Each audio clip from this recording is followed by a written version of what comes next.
नमस्कार बच्चों, कैसे आप सभी। आशा है कि अच्छे होंगे।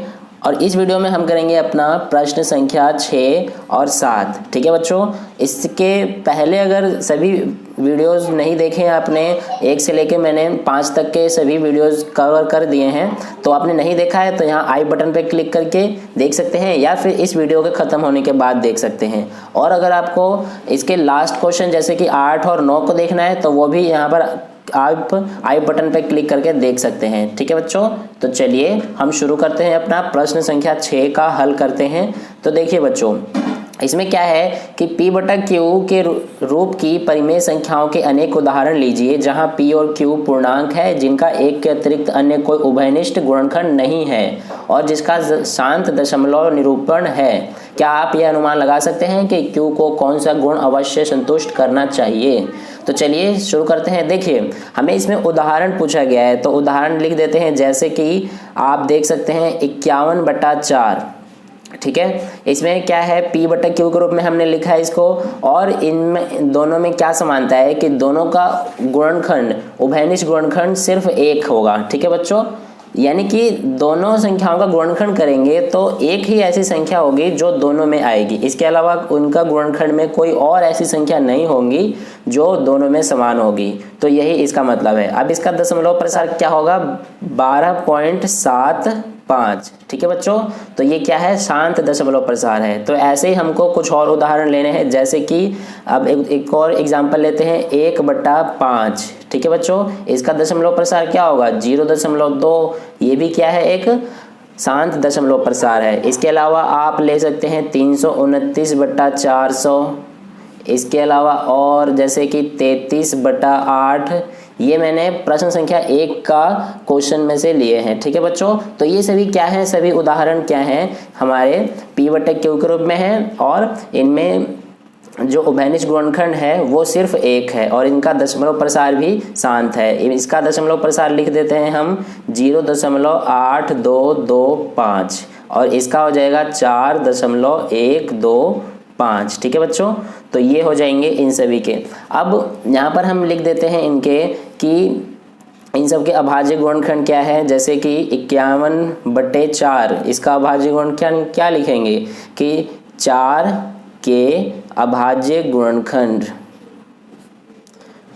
तो अभाज्य गुणनखंड करेंगे इसका, तो क्या आ जाएगा बच्चों, देखिए 4, इन सभी में जो Q है, Q का हम अभाज्य गुणनखंड करेंगे। ठीक है, तो Q इसमें 4 है तो 4 का अभाज्य गुणनखंड क्या होगा, 2 × 2 यानी कि 2 का स्क्वायर। ठीक है, 5 का करेंगे तो लिखेंगे 5 के अभाज्य गुणनखंड। तो 5 का अभाज्य गुणनखंड क्या हो जाएगा, 5 × 1 होगा यानी कि 5 ही रहेगा। ठीक है बच्चों, इसके अलावा आप 400 का अभाज्य गुणनखंड करेंगे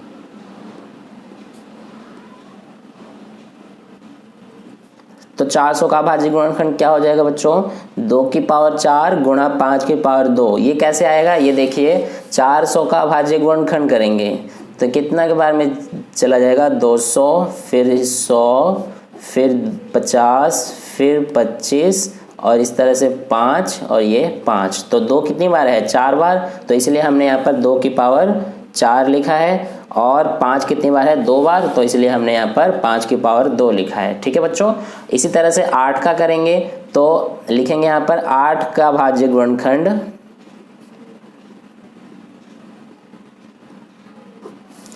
तो क्या हो जाएगा बच्चों, 2 × 2 × 2 यानी कि 2 की पावर 3। ठीक है, तो अब आप इन सब में क्या समानता देख रहे हैं, सभी चारों एग्जाम्पल जो हमने लिया है उन चारों एग्जाम्पल में क्या समानता है, सभी का हम अभाज्य गुणनखंड कर रहे हैं। तो या तो 2 आ रहा है या 5 आ रहा है, इसके अलावा और कोई ऐसी संख्या नहीं है जो कि इन सभी शांत दशमलव प्रसार के अभाज्य गुणनखंड में आ रही हो। तो इसलिए हम इसमें कह सकते हैं कि इन सभी संख्याओं का जो Q है, Q का अभाज्य गुणनखंड में केवल 2 या 5 या फिर दोनों ही आती हैं। इसके अलावा कोई और अभाज्य संख्या इनके अभाज्य गुणनखंड में नहीं आएगी। तो ये बात हम यहाँ पर लिख देंगे कि इन संख्याओं के Q के अभाज्य गुणनखंड में केवल संख्या 2 या 5 आती हैं। इसके अलावा कोई और अभाज्य संख्या इनके अभाज्य गुणनखंडों में नहीं आती हैं।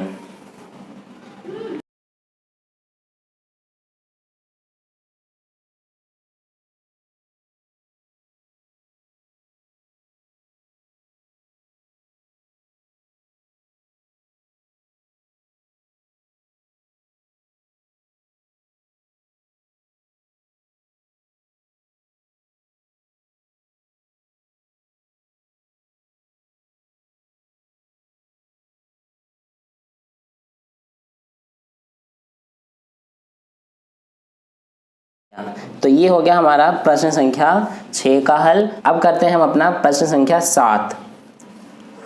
तो देखो बच्चों, प्रश्न संख्या 7 में क्या कहा गया है कि ऐसी 3 संख्याएं लिखिए जिनके दशमलव प्रसार अनवसानी अनावर्ती हो। तो बहुत आसान क्वेश्चन है। इसमें हमें अनवसानी अनावृत्ति लिखनी है, यानी कि ऐसी दशमलव प्रसार जो कि शांत ना हो और एक जैसी संख्या रिपीट भी ना हो। तो वैसी कौन कौन सी संख्या हो जाएंगी, जैसे कि आप ले सकते हैं एग्जाम्पल 0.03, 003, 0003, 00003 और इस तरह से अनंत तक। ठीक है बच्चों। इसके अलावा और दूसरा लिख सकते हैं एग्जाम्पल 1.110, 1100, 1100, 1140, इस तरह से अनंत तक और हम लिख सकते हैं। इसके अलावा आप एग्जाम्पल ले सकते हैं जैसे 0.01, 001, 0001, 00001, इस तरह से अनंत तक। तो ये सारी संख्याएं, इसके अलावा भी आप लिख सकते हैं, कई सारी संख्याएं हो सकती है, असंख्य। तो ये सभी होती हैं अनावसानी अनावर्ती संख्याएं। ठीक है। इनको हम अपरिमेय संख्याएं भी लिख सकते हैं, अपरिमेय संख्याएं भी इसको हम कहते हैं। ठीक है बच्चों। तो ये हो जाएंगी हमारी अनावसानी अनावर्ती संख्याएं। तो कैसा लगा आपको मेरा वीडियो? आप इसके बाद 8 और 9 प्रश्न का हल यहाँ पर क्लिक करके आप देख सकते हैं, और अच्छा लगा हो तो ज़रूर लाइक करें, अपने दोस्तों के साथ शेयर करें, और अगर आप चैनल पर नए हैं तो लाल कलर का बटन ज़रूर दबाएं। तो धन्यवाद बच्चों।